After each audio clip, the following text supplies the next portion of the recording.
on behalf of the Council is going to be Mrs. Chott. And honourable members, 2 weeks ago I recall the steps already taken on the Council side following the European Council endorsement of the agreement on the withdrawal of the UK from the EU and Euratom and approval of the political declaration setting out the framework for the future relationship between the EU and the UK last November. This was just after having learned the outcome of the meaningful vote in Westminster, an outcome we cannot but regret. We were all hoping that at least this would have been a wake-up call leading the UK government and the British Parliament to come out with a clear sense of direction and timing. From what I understand from yesterday's vote, this is not the case and we face more rather than less uncertainty. What are the alternative arrangements PM May has now been instructed to negotiate with the EU? How can we reconcile the intention to discuss alternative arrangement with the clear EU position that the withdrawal agreement is the best possible compromise text achieved in the negotiations? I don't want to speculate on how the various options on the table will unfold, but this is clear that this state of affairs makes a disorderly exit of the UK more likely still, and its consequences more serious for all of us, but in particular for the UK. Economic operators are increasingly vocal about the impact of this uncertainty, not only in terms of direction, but also of timing on their activities, investment, and therefore jobs. It is also clear that this uncertainty and the tensions it leads to, a sectoral and national level, will further test our unity and resolve. It is therefore all the more necessary, on the one hand, to resist the temptation of bilateral deals and, on the other, to reflect our common purpose in the swift adoption of the necessary contingency measures. The responsibility for ensuring the UK ratification of the deal remains with the UK government. Our determination to proceed should, however, comfort the UK government in its effort to complete their part of the ratification process. In this respect, within the limits of our principles and positions, notably as regards citizens' rights and the Irish backstop, one should remain open to talks and clarifications if this can help the ratification process in the UK. While having been clear that a renegotiation of the agreement is not on the cards, which should therefore stand ready to act once the UK government will have clarified the next steps on its side. In the meantime, we continue the ratification process in the EU, which I understand is also moving on in the European Parliament as well. Given the uncertainty I mentioned before, both in terms of timing and content, we have to continue our preparations for all outcomes, including a no-deal scenario. The Council and the Member States at national level are therefore intensifying their work on preparedness and contingency, building on the solid work already underway. This means, of course, new legislative activities at this late stage of the legislature, but we are confident that by working together we can deliver. I am encouraged in this respect by the agreement already reached on a few Brexit-related proposals. The Presidency, with your cooperation, is determined to facilitate the adoption of the necessary contingency measures in good time. Thank you very much for your attention. Thank you very much, Mr. Chiot. The next speaker is the President of the European Commission, Jean-Claude Juncker. You have the floor. Mr. President, honourable members, in less than 60 days, the United Kingdom is due to leave the European Union. This is a bad decision. Listen. Even as the Commission has defended the interests of the European Union, the spirit of respect and friendship has accompanied us at every step in these negotiations. The withdrawal agreement and political declaration agreed by all 27 leaders and the United Kingdom government is the result of that.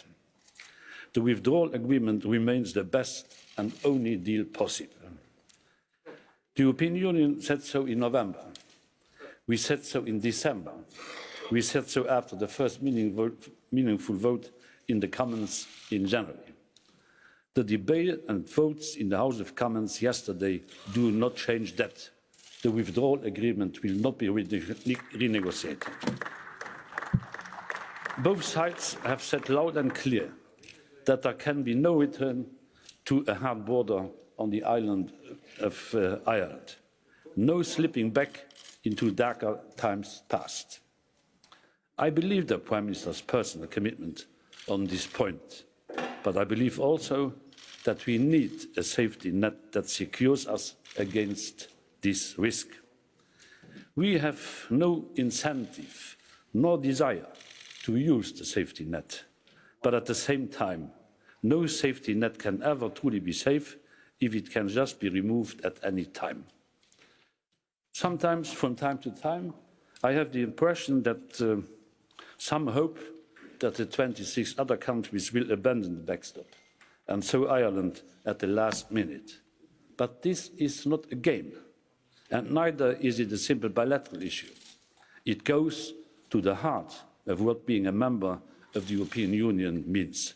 Ireland's border is Europe's border, and it is our Union's priority. Ladies and gentlemen, we know from yesterday's debate that the House of Commons is against many things. It is against a no-deal Brexit. It is against the backstop. But we still do not know what exactly the House of Commons is actually for. The concept of alternative arrangements is not new. It was discussed in the negotiations. It is referred to in the political declaration. And in our letter to Prime Minister May, Donald Tusk and I committed to exploring it further as a matter of priority. But the concept is not a plan. It is not an operational solution. Many in the House of Commons, both amongst those who voted for and those who voted against the amendment, are aware of this. I will continue to be in close contact with Prime Minister May, for whom I have the greatest respect, and I will listen to her ideas. But I will also be extremely clear about the position of the European Union that I have presented today. Monsieur le Président, Mesdames et Messieurs. President, ladies and gentlemen, allow me to tell you very clearly that yesterday's vote has further increased the risk of a disorderly exit of the United Kingdom. We have to continue to do everything in our power to prepare for all of the possible scenarios, including the worst. The Commission has begun its preparatory work in December 2017,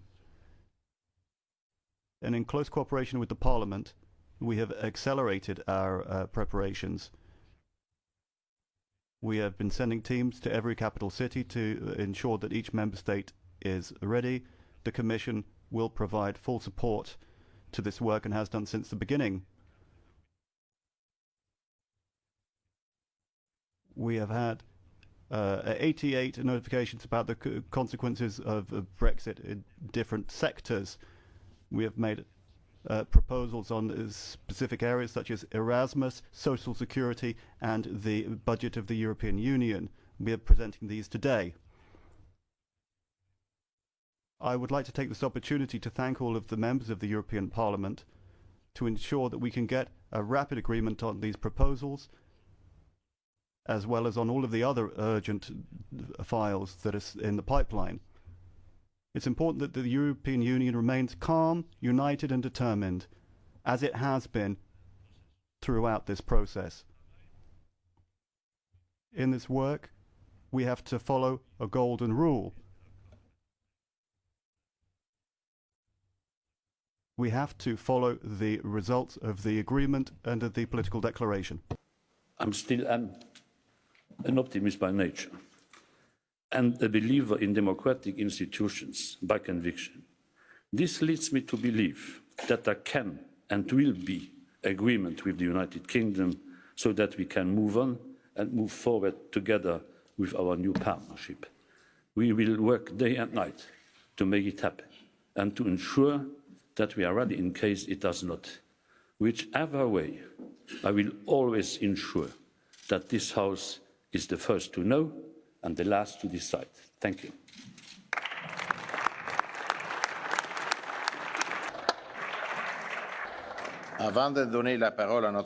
Now, before I give the floor to our negotiator, Michel Barnier, what I wanted to stress to the President of the Commission and to our negotiator and to the Parliament that the solution to the Brexit problem, as we see it, includes the defence of the EU citizens, all 3 million of them, who live in the United Kingdom. That is a priority, and we also are concerned about the rights of British citizens who live in the EU. So, first of all, the rights of British and EU citizens and those from elsewhere as well. Thank you very much. Merci, Monsieur le Président. President, thank you. Ladies and gentlemen, Secretary of State. First and foremost, Mr. President, thank you for allowing me once again to speak to you here in the plenary. And day after day, to consolidate against, next to President Juncker, this climate of dialogue, transparency and confidence that we have built together with you, ladies and gentlemen, members of the European Parliament, and in particular with the Great Brexit Steering Group, Guy Verhofstadt and all the members of the group over the past year and a half. We've had a meeting pretty much every week. Ladies and gentlemen, for the first time yesterday, the UK Prime Minister, Theresa May, openly called to reopen the withdrawal agreement. Even before the vote late in the evening, she took distance from the agreement she herself had negotiated and on which we had achieved an agreement.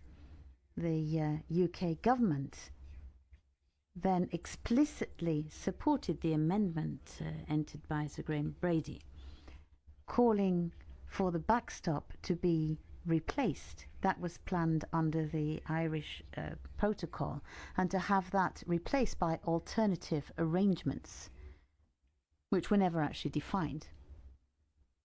At the same time, the House of Commons rejected the no-deal scenario without clarifying what means they would take to avoid that scenario. So that is currently the state of play.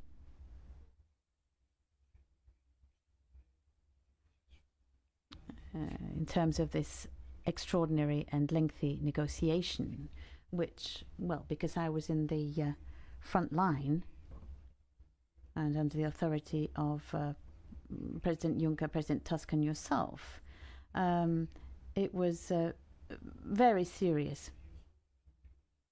Now, President Juncker reminded us what happened yesterday evening, and we share the will of the UK Parliament to avoid a no deal. I agree with Theresa May. Voting against a no deal, as happened yesterday, does not rule out the risk of a no deal. For us, ladies and gentlemen, the withdrawal agreement is and remains the best and only means to ensure an orderly withdrawal of the United Kingdom and to implement in an orderly manner the sovereign decision taken by the majority of UK citizens, which we respect, that being to leave the European Union. And despite the difficulties we're facing today, I believe we can achieve that objective on the condition that we are both lucid and realistic, and we are responsible and respectful on both sides, each side with the other. Ladies and gentlemen, the backstop, as mentioned by President Juncker, is part and parcel of the withdrawal agreement, and this agreement will not be renegotiated. The conclusions of the European Council in December, which squared with the resolutions of the European Parliament, leave no scope for doubt on that point. On the backstop, briefly, just so that everyone fully understands what we're talking about. The backstop, it's not any kind of dogmatism. It is a realistic solution. Throughout the negotiations under your control, we sought solutions to the problems created in particular, but not only, in particular in Ireland by Brexit itself. And the backstop, as it's included in the withdrawal agreement, is the outcome of these extremely intense negotiations over 2 years, involving us with the United Kingdom, never against the United Kingdom. The backstop is a pragmatic response to the unique situation on the island of Ireland after the UK decided in its sovereign right to leave not only the European Union but also the single market and then also the customs union. We needed 2 years to come up with this solution which reconciles various different requirements. The first one for all of us being to avoid at all costs the return of a hard border in Ireland. In other words, to preserve the conditions which have been in place for the past 20 years. Peace, stability and dialogue on the island of Ireland since the Good Friday and Belfast agreement was signed. And I would recall that the United Kingdom itself, through its own Prime Minister on several occasions, has confirmed its commitment as a co-guarantor of the conditions of that Good Friday Belfast agreement. And for 20 years we ourselves, through the peace programme, European law, European policies, the European budget, we have supported the success of that cooperation between the various different communities. That's the first requirement then. The second requirement is the call from the UK government to keep Northern Ireland and UK in a single customs territory. The third requirement, obviously ours, the one for which we are collectively responsible, is to preserve the integrity of the internal market. That is a crucial point to us, ladies and gentlemen. The Irish border, because of the UK will, is going to become the border of the EU and our own internal market. It's going to be one of our new external border. And what is at stake, of course, is the protection of all consumers and companies in the Union. More specifically still, the UK decision to leave the EU, the single market, has a practical, and the customs union has a clear result. All goods, all animal or plant produce, all live animals going into Northern Ireland from the UK are not only entering Northern Ireland, but they're also entering into the single market of your countries, and the safety, the nature of those products linked to animal quality. And I'm saying this as a former Minister of Agriculture in my country. That requires checks.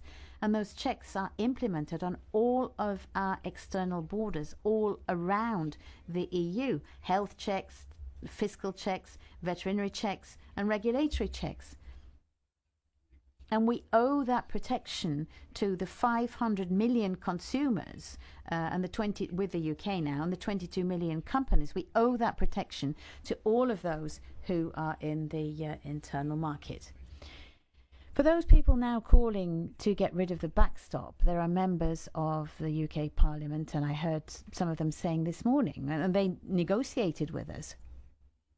And they know perfectly well that this backstop is the solution we came up with for what is the very heart, the core of us as Europeans, of our obligations and our principles, as President Juncker was saying. In other words, the protection of the internal market in all of its dimensions, all of the rights, social rights, economic rights, consumer rights, environmental rights, and protection for companies and consumers.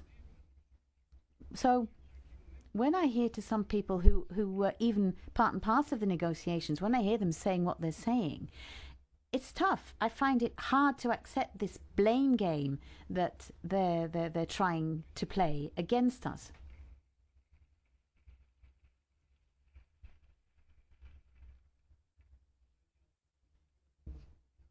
As President Juncker has said, we will do nothing. It's as simple as that. Nothing which would undermine the internal market. Nothing which would compromise the future of the European Union because of these negotiations. And as the President said, we are nonetheless open to alternative arrangements which were mentioned yesterday in the House of Commons.